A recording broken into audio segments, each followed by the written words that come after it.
নমস্কার বন্ধুরা, আমি শ্রাবণী। আমি চলে এসেছি আরও একটি রেসিপি নিয়ে। চলো রেসিপিটি তাহলে একবার দেখে নিই। আজকের রেসিপি ধোকলা। ধোকলা খেতে আমরা অনেকেই পছন্দ করি। আমরা ধোকলাটা প্রায় দোকান থেকেই কিনে খাই, কিন্তু এই ধোকলা রেসিপিটি অত্যন্ত সহজ, বাড়িতেই চট করে বানিয়ে নেওয়া যায়। আমি আজ বাড়িতে ধোকলা বানাচ্ছি, তাই ভাবলাম রেসিপিটি তোমাদের সাথে শেয়ার করি। আমি কিভাবে ধোকলাটা বানাই সেটাই তোমাদেরকে দেখাবো। চলো রেসিপিটি তাহলে দেখা যাক। ধোকলা বানানোর জন্য আমি একটা পাত্রের মধ্যে বেসন নিয়েছি। বেসনকে অবশ্যই চালনির মধ্যে দিয়ে চেলে নিতে হবে। বেসনটা একবার চেলে নিলে বেসনের ব্যাটারটাও খুব ভালো হয় এবং ধোকলাটাও খুব ভালো হয়। ভিডিওটা পুরোটা দেখার অনুরোধ রইল। বেসন ভালো করে চেলে নেওয়ার পর বেসনের মধ্যে আমি কিছু মশলা দিয়ে এবার ব্যাটারটা বানিয়ে নেব। প্রথমে দিয়ে নিচ্ছি পরিমাণ মতো নুন। এবার দিয়ে দিচ্ছি অল্প পরিমাণে চিনি। একটা চামচের সাহায্যে নুন চিনিকে ভালো করে বেসনের মধ্যে মিশিয়ে নিলাম। এবার অল্প অল্প জল দিয়ে বেসনের মধ্যে ভালো করে মিশিয়ে নিয়ে সুন্দর একটা ব্যাটার তৈরি করতে হবে। প্রথমেই অনেকটা জল দিয়ে দিলে চলবে না, যেমন জল লাগবে ঠিক ততটাই জল দিতে হবে। এই বেসনটাকে জল দিয়ে অনেকক্ষণ ফেটাতে হবে।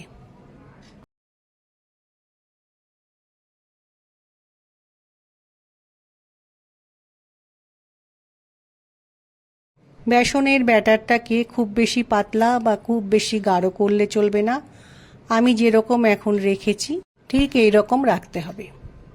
এখন আমি এর মধ্যে দিয়ে নেব পাতিলেবুর রস। পাতিলেবুর রসটা দিয়ে নেওয়ার পর আরও একবার ভালো করে মিশিয়ে নেব।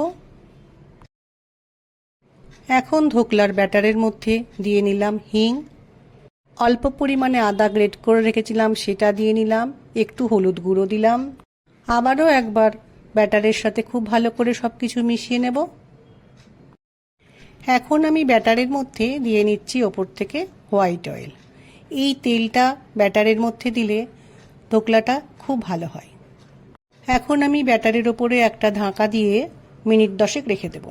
এই সময় আমি গ্যাসের ওপর একটু কড়াইয়ে জল দিয়ে তার মধ্যে একটা স্ট্যান্ড দিয়ে একটু প্রিহিট করতে দেব।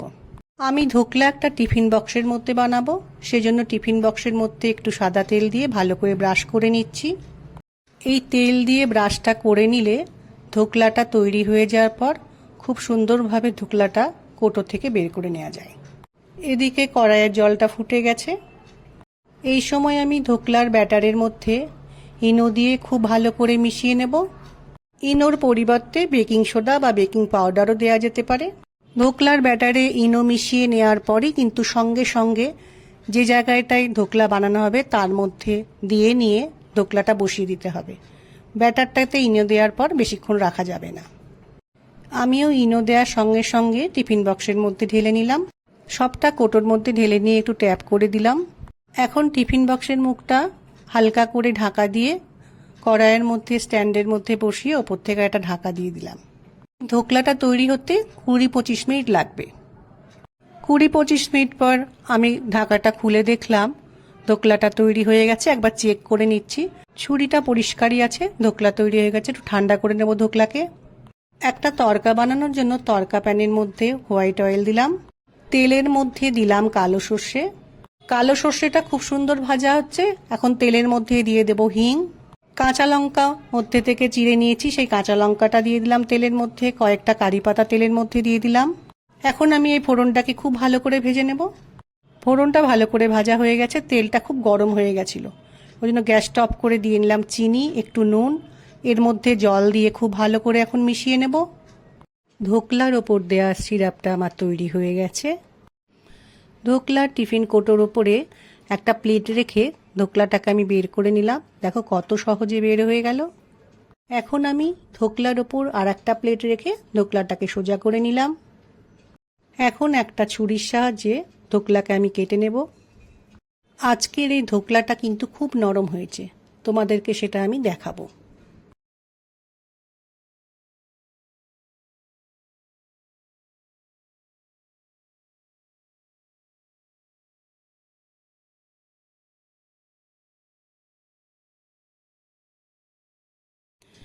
ধোকলাটা দেখো কত সুন্দর হয়েছে, ভীষণ সফট হয়েছে। ধোকলার ওপর থেকে দেওয়া সিরাপটা ঠান্ডা করে নিয়েছি। এখন আমি ধোকলার ওপরে সিরাপটা দিয়ে দেব। ধোকলার ওপরে সিরাপটা দেওয়া হয়ে গেলে কুচনো ধনেপাতা ওপর থেকে ধোকলায় কিছুটা ছড়িয়ে দেব।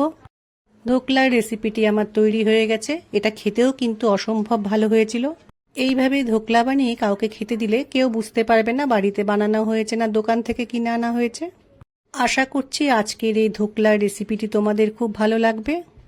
আমার এই রেসিপিটি দেখে দেরি না করে বাড়িতে একদিন বানিয়ে ফেলে সবাইকে চমকে দাও, দেখবে সবাই খেয়ে খুব ভালো বলবে। আমার আজকের রেসিপি ভালো লাগলে লাইক, শেয়ার ও সাবস্ক্রাইব করো। ভিডিওটি দেখার জন্য ধন্যবাদ। ভিডিওটি আজ এখানেই শেষ করছি। ফিরে আসছি আরও একটি রেসিপি নিয়ে।